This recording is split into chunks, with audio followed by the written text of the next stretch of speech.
This is Emmanuel Nwude. He takes the title of Nigeria's most audacious fraudster, pulling off one of the largest banking scams, not only in Nigeria and no, not just in Africa, in the history of the world. He even made the government of Nigeria to build an anti-corruption commission. Imagine walking into a bank and convincing them to give you millions of money without any collateral. Well, Emmanuel did just that.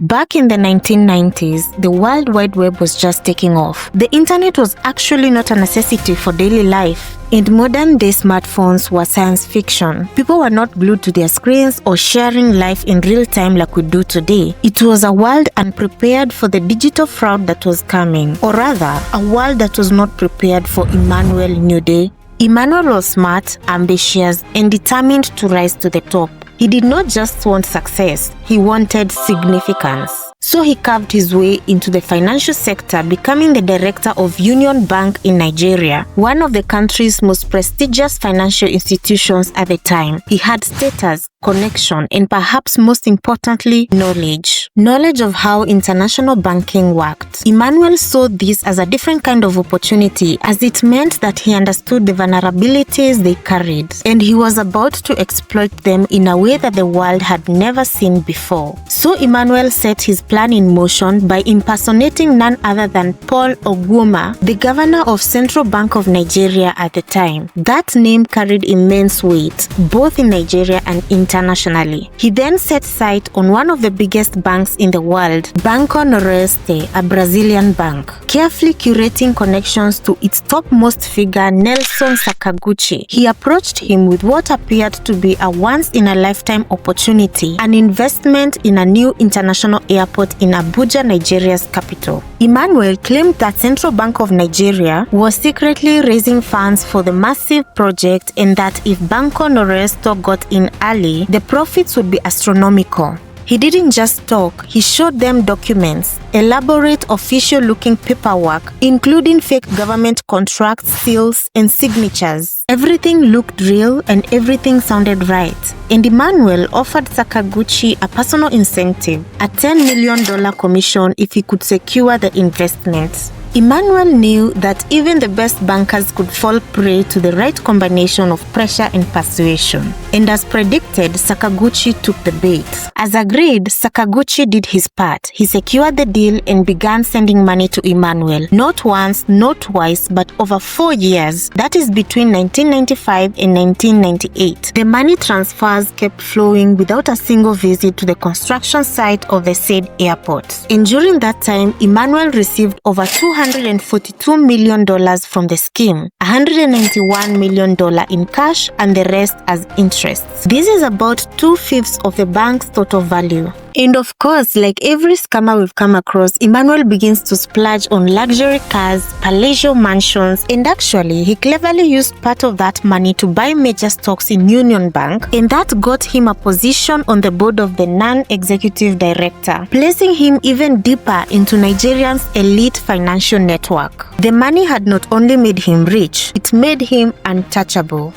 In the other side of the world, Banco Nonexistent is left struggling, and by 1997, Banco started looking for a buyer to buy them out in a merger. Lucky for them, Banco Santander was interested in acquiring it. But as Santander's due diligence team was going through the books, they stumbled on a massive red flag. More than $200 million was sitting idle in an offshore account in the Cayman Islands. Obviously, nobody could explain the money in the Caymans or why it was there to begin with. So what followed was a multinational investigation by the Brazilian authorities, FBI, and the Interpol. An investigation so big that it involved authorities from 5 countries: Brazil, Nigeria, the United States, the UK, and Switzerland. This was the famous Santander's 1997 investigations. And as investigators dug deeper, the scale of the scam came to light. And so did the names behind it, including Emmanuel Nwude, 4 co-conspirators, lawyers, and even spouses of the suspects. Emmanuel was not a single-handed con artist. He ran an international fraud ring.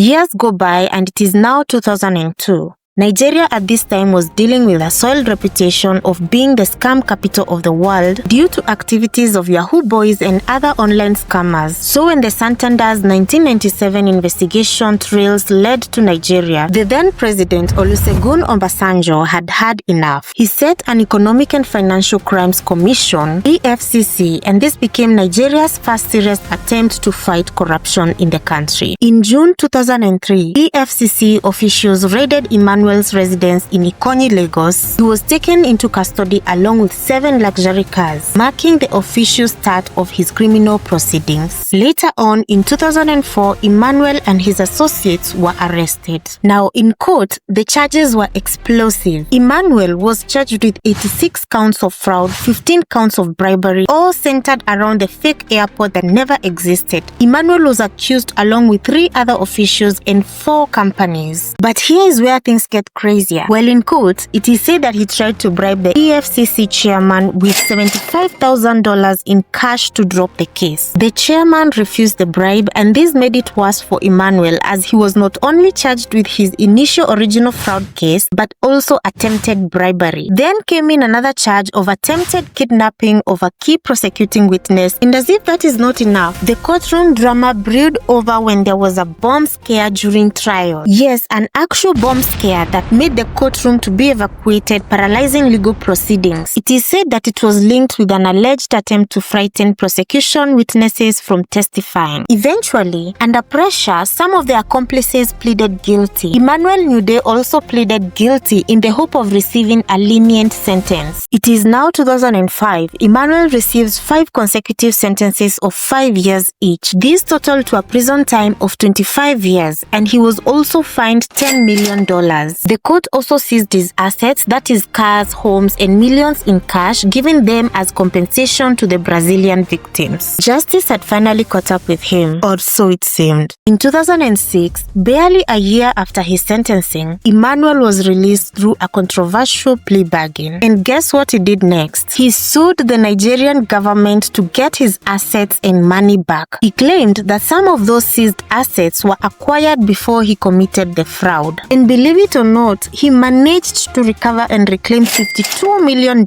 of the seized assets. And he even went ahead to claim entitlement of up to $167 million. This of course raised questions about the effectiveness of the Nigeria's anti-corruption measures it claimed to have instituted. Eventually, this fraud case was closed and Emmanuel walked away with just a slap on the wrists. This is despite the fact that Banco Noroeste Bank had already collapsed in 2001 as it was unable to recover from Emmanuel's haste. And just like that, Emmanuel Nwude's case entered pop culture as one of the most infamous 419 scams, named after Section 419 of Nigerian's Criminal Code, which deals with fraud and obtaining property by false pretenses. But this does not stop there. Emmanuel's name continued to pop up in different criminal investigations. In August 2016, over 200 men were reportedly attacked in the town of Ukpo in Anambra State in Nigeria as part of a violent land dispute with a neighboring community. 4 police officers were shot and a construction worker was killed. Emmanuel was arrested and accused of being the ringleader behind the attack. He was charged with 27 criminal counts including murder, attempted murder, and terrorism. He was jailed again but was released on bail in December 2016, just after 5 months. Down the line, on 25th February 2021, Emmanuel was back in court again alongside 2 lawyers, facing a 15-count charge of forging the documents for property. And when testifying, Emmanuel denied knowing the source of the $242 million case when it came up. He claimed he had no knowledge of the $242 million fraud and that his legal team had forced him into a guilty plea against his wishes. Emmanuel continues to be influential in local politics in Nigeria as he later became the President General of his town union. He walks free and seems to have escaped the long arm of justice, but his name has become engraved as a historical symbol of corruption and bold criminality. In a way, his legacy is his justice.